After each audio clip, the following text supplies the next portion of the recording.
Artur, kas tas tāds ir tagad? Es nezinu, es jautāšu tev.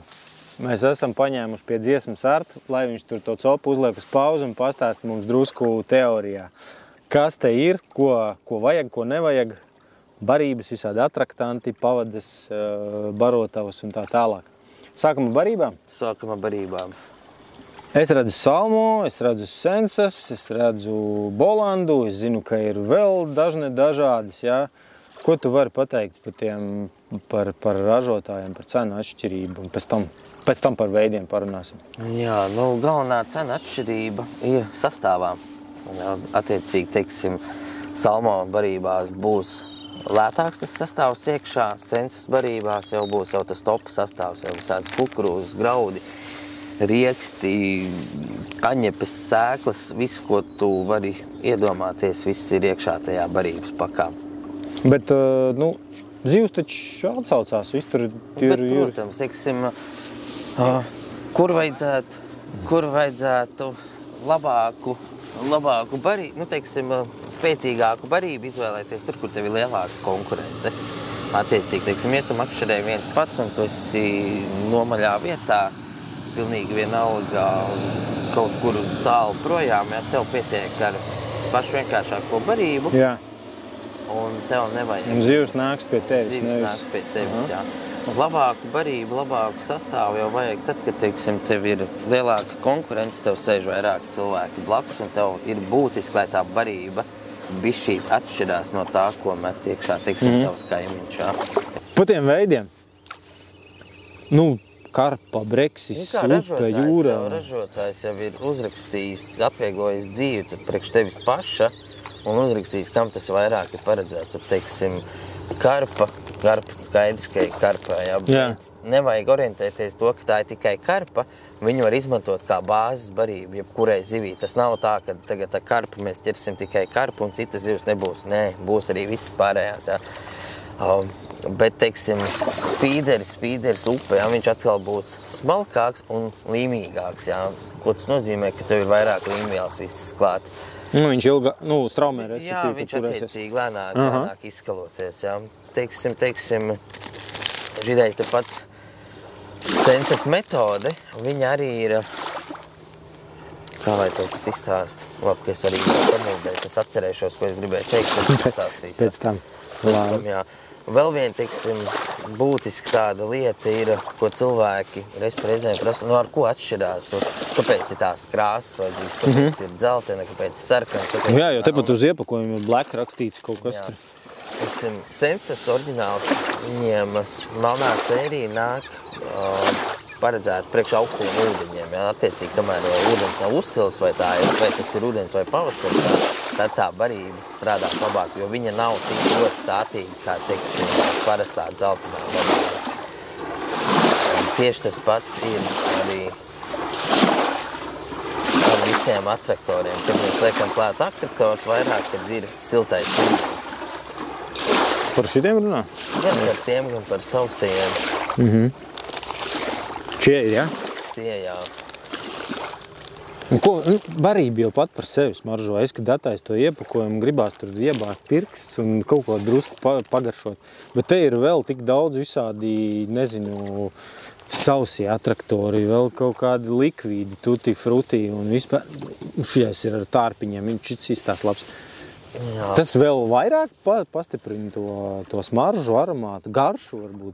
Teiksim, ja mēs runājam par melasēm, jā, tad melasē viņa to barību pagatavos līmīgāku. Jā. Attiecīgi, teiksim, vairāk uz upi copi, tā kā skatoties, jā. Visi, kas nāk jau tutti, frutti, vaniļa, man tur ir koriandrs, beļģi un viss tas, viņš jau pastiprina attiecīgi barību, teiksim, viņš tev ietonē to toni, kādā tu gribi, lai tev barību smaržo, jā.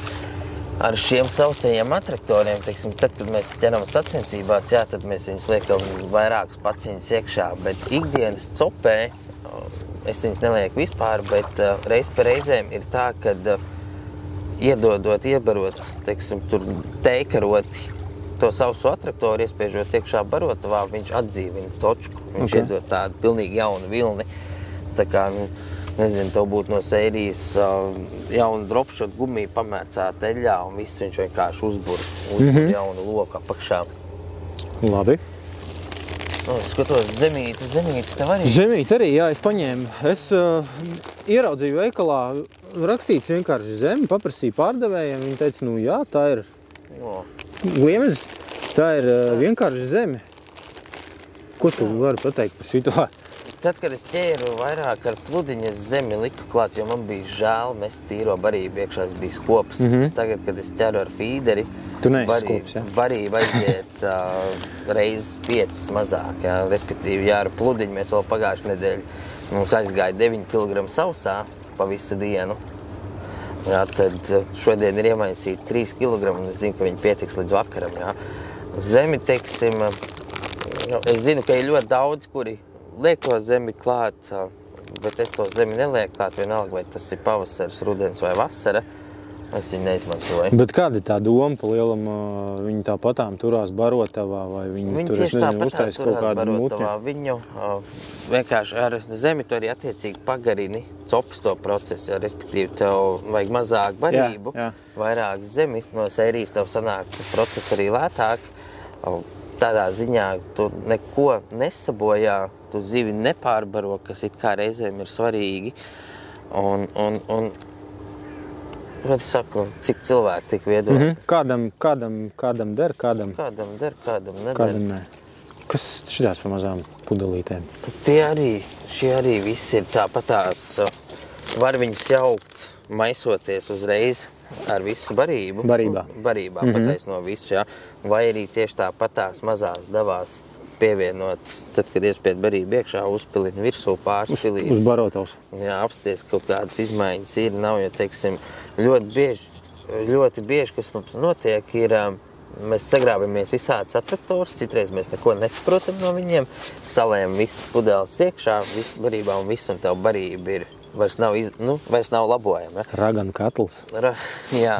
Teiksim, kā es daru, es uzjaucu sauso barību, un tad atsevišķi man ir mazais trauciņš, kur es ielieku barību, un tad es pielēju vienu sīrupu klāt, paskatos, otru sīrupu klāt, paskatos. Es neizbojāju to lielo spaini, tas to paliek kā bāzi, un tu pa bišķim. Jo, teiksim, ja tā barība nestrādā, kaut kas sliktas, tos pāris stāvis izmet ārā un visu. Tākošā.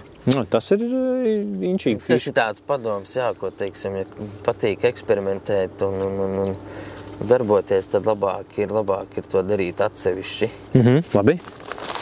Krikumiņi, jā, šitie ir. Kādas krikumiņi? Krikumiņi. Kas tas ir? Pastanāčio vai kaut kas tāds? Vienkāršā tautas valodā runājam, rīvmaize. Krāsaina rīvmaize. Un Kam arī iekrāso kaut kādu tur iedod? Viņi neiekrāso, viņi vienkārši iedod tev barībai krāsu. Krāsēm viņi padara tā kā jautrākai. Jautrākai, jā. No sērijas tev nevajag sēns, tev pietiek ar šito.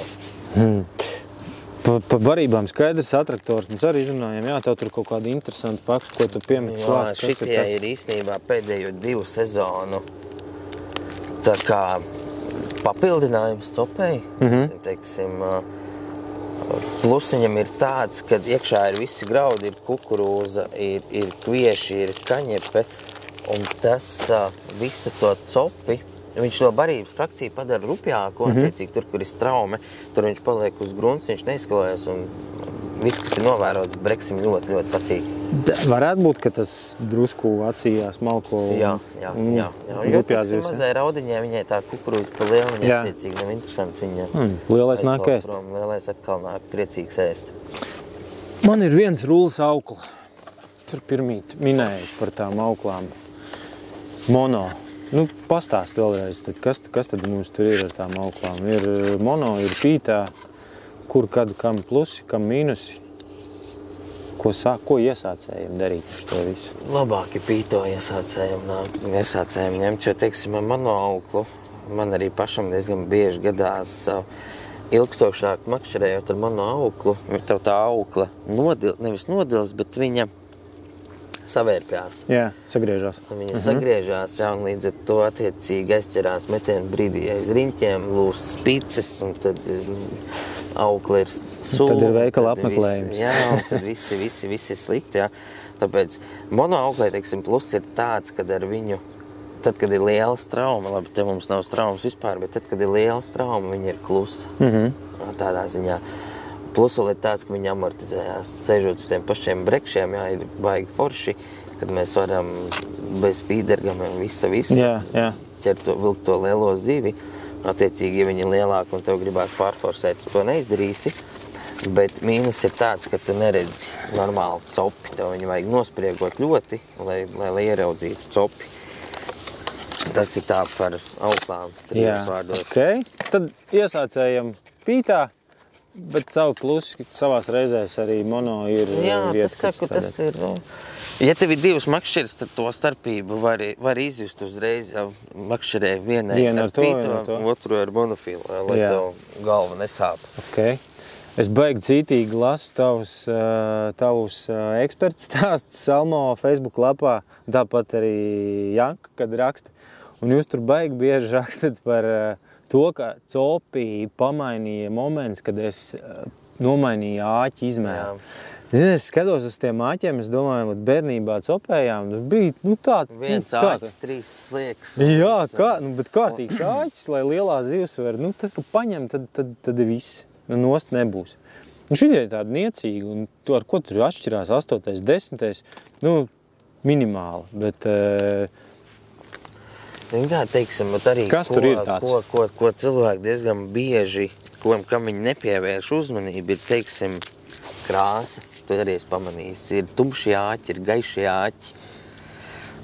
Ko dara tie āķi? Vieni grimst, otru vairāk paldi. Viņi ir vieglāki. Respektīvi, teiksim, ja tev tā mērķis zivs ir kaut kāda rauda vai kaut kāda pliča, tā zivs ir virs grunts, attiecīgi tev vajag vieglāku āķi, lai tev lēnāk viņš grimst. Tikko kā tev gribās ķert breks, tā tev vajag likt melno āķi no sērijas. Tas nav tā, ka tagad viss tas ir 100% pareizi, bet tas ir, teiksim, mans novērojums, ar ko es esmu diezgan bieži saskāries, jo arī, teiksim, mēs sēžam makšķerēm, vienā arī no atskaitēm es biju rakstījis, kad visi slikti, krasts, klusē, neviens neķer, bet tikko kā tu sāc kaut ko pamainīt, tā tas process notiek. Un ļoti bieži tieši sāc ar āķi un pavads izmēru. Jo tas pats arī tev ir... Izmēru, tu domā, resnums, garums? Gan, teiksim, citreiz ir tā, kad vari sēdēt ar 10. numuru āķi un tev nav copas. Uzdēc 12. numuru āķi un pa diametru pievāk auklu un viss un tev sākās tops. Un saprot, tā zivs jau, viņa ir interesanta kaprīze un tāpēc arī mēs viņu braucam makšķerēt un nesaprotam tieši tāpatās kā sievietes. Jā, ok. Kāds viņas saprot vairāk, kāds mazāk. Kāds vispār arī nesaprot. Kādam vispār arī viņas nav. Par to pavads garumu.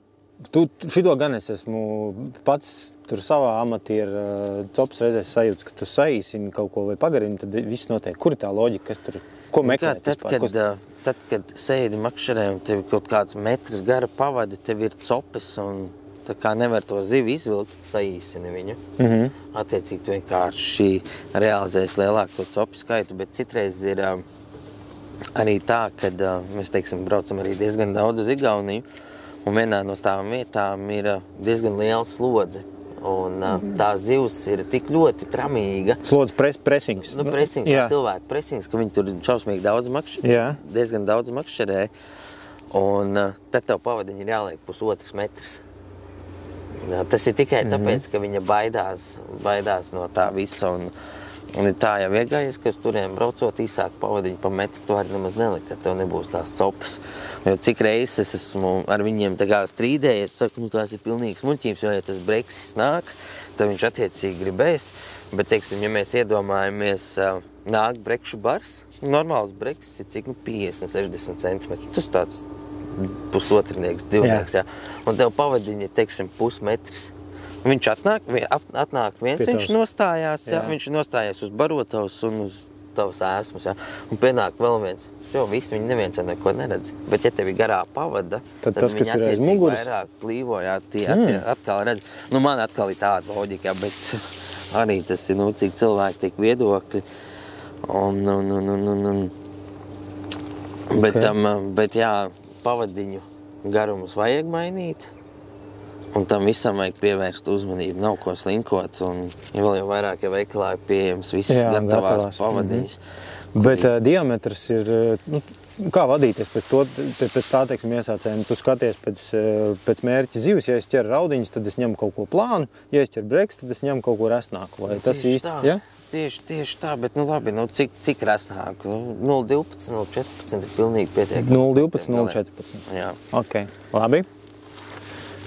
Šitāda lieta. Stopariņi. Tu teici, lai es piefiksēju. Šitos, tad, kad siena savu barotavu es uzlicis virsū, jā, ar viņiem vienkārši nofiksē, lai tev, teiksim, tā barotava vairāk nestaigā pauk, lai viņi atdurās tev pret to noteikto vietu. To zina katrs, kā izmantot, ko ar viņiem darīt. Mezgls arī nesitās, ne? Mezgls arī nesitās, jā. Izmēri viņiem ir vairāki. Ok, un te droši vien var mēģināt taisīt, varbūt mums arī sanāks atsevišķs materiāls, bet pieliksim arī te klāt barotavs, necīt izpaudies. Te ir kaut kāda sliede, nezinu, plastmasa, lielas, mazas. Teiksim, es nezinu, šito var airēt, vai kvokot, vai, bet nē, viņi arī tieši tāpatās uz tālmetienu labi lido, un tur, kur ir strauma, viņi tur šī barotava. Un atkal, viņi ir pietiekami viegla, lai viņi pārcelt pāri asākai kantī. Tur, kur ir jācelt. Jā. Tas runājot par šiem. Šī jau ir riktīgi straumas barotava. Pavasarī tie, kuri brauc uz Zemajogi, tie, kuri brauc uz Ventu, uz Lielupju, kur ir vietas, kur ir tā strauma, tā pati gauja. Dēļ tiem radziņiem viņi tā kā iekarās? Dēļ tiem radziņiem, jā. Dēļ tiem radziņiem. Tāda. Tad ir plasmas sērija. Viņas ir divas dažādas, ja viena ir pilnīgi slēgta. Teiksim, šeit saspiežot stiprāk barību iekšā, viņa pilnībā bloķējas visu to sīko daļiņu. Jā. Plūsmu ārpus barotavas, ja tā kā attiecīgi tev mazāk to uzmanību piesaistīsi.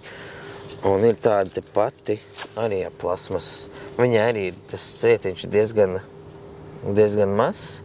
Viņi arī salīdzinoši maz dos to putekli ārā no tās barotavas. Un, teiksim, salīdzinājumā ar šitās dos vairāk.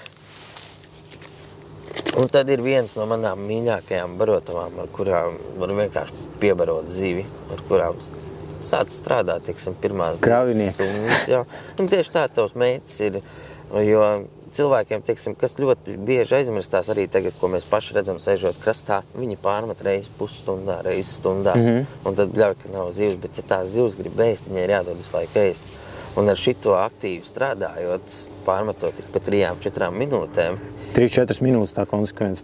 Jā, es teiksim, ir reizi, kad ik pa 2 minūtēm ir, kad ikdienas copē var ik pa 3, ik pa 5, tas atkarīgs no situācijas. Jā. Pirms tam mums ķērās, kā nogrim barotavu, tā jau bija galā. Jā, bet zivs ir vienkārši jābaro, un to jāvar dot pilnīgi visu iekšā. Un tad ir maziņās šitādas, jā, mazākas tādas. Tās mazās pēc loģikas, tad, ja es pareizi to sapratu, iebarojam sākumā kārtīgi iedodam, uzklājam galdu, un pēc tam tikai pieliekam drusku klāt, tur kaut kāds uzkodiņas. To arī, teiksim, ļoti bieži ir tā, ka tu sēdi makšerē un tevi sajūta, ka tā zivs apakšā ir, bet viņi nēd, ka viņi tā kā pārādusies, un lai tev, teiksim, nezaudētu zivs interesi, tu sāc ķert ar mazāku izmēru barotavu. Ja tu dos ar lielo visu laiku, tu viņu kādā brīdī vari pārbarot. Kārtīgi pārēdīsies un pazudīs. Kārtīgi pārēdīsies, bet, teiksim, lai saglabātu to ritmu, tad mazās barotavas dod iekšā. Labi, uzdevums tev tagad. Mēs esam kanālā. Tu ķer, tavu mērķi zivs ir breksis. Jā.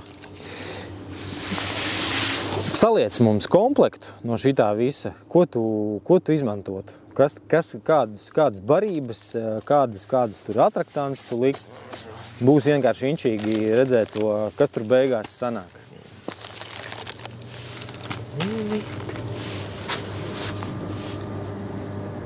Pievienot to šito. Zini, kā ir ar tām visām barībām? Arī, teiksim, es ļoti daudz viņas izmaisījis. Tā, ka tiešām ļoti daudz, jo ķēries jau gadus 20. Un viss, ko es varu pateikt, ir mazāk domā, mazāk pievērs uzmanību, kas uz placiņas virsū, jo attaisot paciņu vienu vaļā, otru pasmaržojot, tev jau zivs jau tas pats, kas cilvēks, viņai arī garšo garšīgi. No, bet tas jau kaut kādā brīdī, kad tev ir sapratis, ka tev ir atnākusi saprašana par tām barībām, taču es noteikti miljonus paciņas atvērs, tev apmēram jau drīz, jā, cik daudz bet daudz, jā. Deguns pasaka priekšā. Deguns pasaka priekšā, jā, bet teiksim, tagad šodien Liepājā es uzjauku šitādu, no sērijas. Graudzes pievienot absolūti jebkur. Ja mums būtu mazāk cilvēku, breksis viens, breksis otrs un tā pati karpa. Jā, tad tagad pastāsti. Kas tur, kur? Viss garšīgi. Viss ir garšīgi, viss labs, viss breksim. Viss breksim, vienalga visai. Un kāpēc to metodu tu tur meti klāt? Tai būtu jautājumi, kāpēc metodi. Šitiem ir kaut kāda loģika, vai tu vienkārši zini, kā viņi smaržo? Nē, kā reizi abas divas neesmu izmantojis nereizi. Es esmu vienmēr gribējis slieku pirkt, bet man vairāk patīk slieku šķērītēm pagraizīt. Lai es atkal pēdējā laikā novēroju, kad brāļi Igauņi ar tieši slieku atraktoriem ļoti veiksmīgi strādāja. Zinu, ka Jānim uz vietējiem matadoram mīļākais ir Gross Poisons. Jā, bet man atkal, es vakardien paurostīju to viņu barību, man atkal nepatika. Jā, bet tas ir, jā, katram savs. Katram ir savs, jā, bet saku, viss tās ir par to, ka nevajag sarežģīt to dzīvi. Vienkārši nevajag sarežģīt. Ņem barību, makšķerē, griez iekšā tārpus, pareizi pasniedz, un tā jau ir 80% no visa rezultāta. Pareizi, viss atkarīgs tas, kā tu pats darbojies. Un cik bieži. Pa lielam, te ir viens komplekts, ja tev nebūtu konkurences, tu esi pilnīgi nekurienē. Jā, es šitādu. Un ja tev jāsāk sacensties ar kaut kādiem kaimiņiem, čomiem, tad tu skatīties jau uz augstākas kategorijas barībām. Jā. Ideāli. Varbūt tevs arī tās skaties pēc izmēra, cik liela strauma. Cik liela strauma. Un vēl pats svarīgākais, teiksim, spolē ir klipsis un vajag nomērīt, vajag nolikt savu punktu, pret kuru mēs, teiksim, es apsēdies upes krastā, tad arī domā, kur ir tas stabiņš. Tad arī visu laiku met pret to. Jā, jo tikko kā tev sāksies tur 10 metri pa labi, 15 pa kreisi, 3 pa tuvu, tev jau vairs nav jēgas no tā, ko tu dari. Tev viss tas darbs. Tu baro tur kaut kādu rajonu, jā? Tu baro priekš visiem un neķer neviens. Tieši tā arī tas notiek. Tāpēc precizitāte ir arī ļoti svarīga lieta. Un tas tāpatās kā tev spinningā. Ja tev ir tā kants un tas akmens ir tur, tev visu laiku ir jāmet uz akmeni. Tas pats arī tev forelēs. Tieši tas pats arī te. Nekā sarežģīt jau nav. Tikai neliela čupiņa ar visādām lietām, kas ir jāsaprot un jāiz. Bet tā, forši, paldies, Arti, un es domāju, ja jums patīk, tad noteikti lasiet Arti stāsts Salmo Facebook lapā. Ja nepatīk, tad nelasiet. Ja nepatīk, tad nelasiet, un tiekamies pie ūdeņiem.